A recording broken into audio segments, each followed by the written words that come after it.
আসসালামু আলাইকুম, সবাইকে ঈদ মোবারক। আপনাদেরকে আজকে নিয়ে যাচ্ছি আমাদের মুক্তাগাছার সেই রাজবাড়িতে।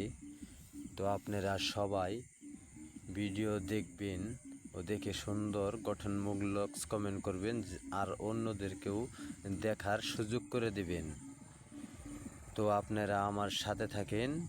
আমরা ঢুকে পড়লাম, আমরা সেই রাজবাড়ির ভিতরে ঢুকতেছি। তো সবাই লাইনে থাকেন, আপনাদেরকে দেখানোর চেষ্টা করব। আপনারা যদি কমেন্টে জানান তো আরও ভালো ভালো জায়গা আপনাদেরকে দেখাবো। আপনারা থাকেন আমার পাশে। তো দেখেন, আসলে এই জায়গাগুলো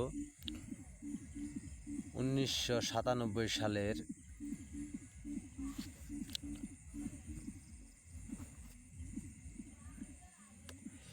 ভিতরের পরিবেশগুলো অনেকটাই ভেঙে চুরে গেছে। তো দেখতেই পারতেছেন আপনারা, ঘরগুলো ভেঙে টুকরো টুকরো হয়ে গেছে। তো ইটগুলো 10 ইঞ্চি ইট আপনার 2 ইঞ্চি হয়ে রয়েছে, এরকম একটি পরিবেশের পরিণত হয়েছে। তো আপনাদেরকে আজকে এটাই দেখাবো।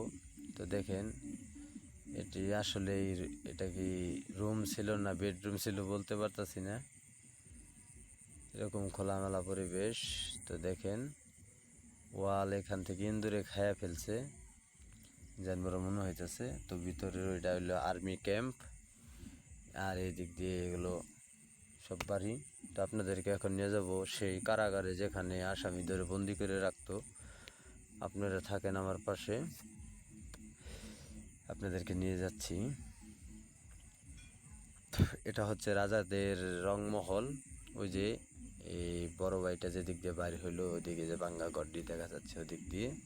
তো দেখেন উপরের পার্টিশনগুলো কীভাবে, মানে এত মোটা রড দিয়ে যে করছে ধারণার বাইরে।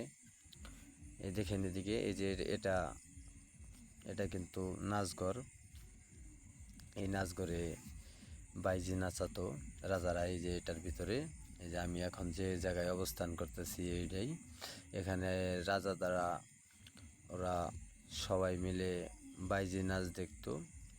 যে ওই যে যে ঘরটি দেখা যাচ্ছে, এটা হলো কারাগার।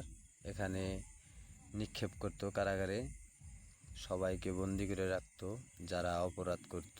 আসলেই অপরাধ করা ভালো না।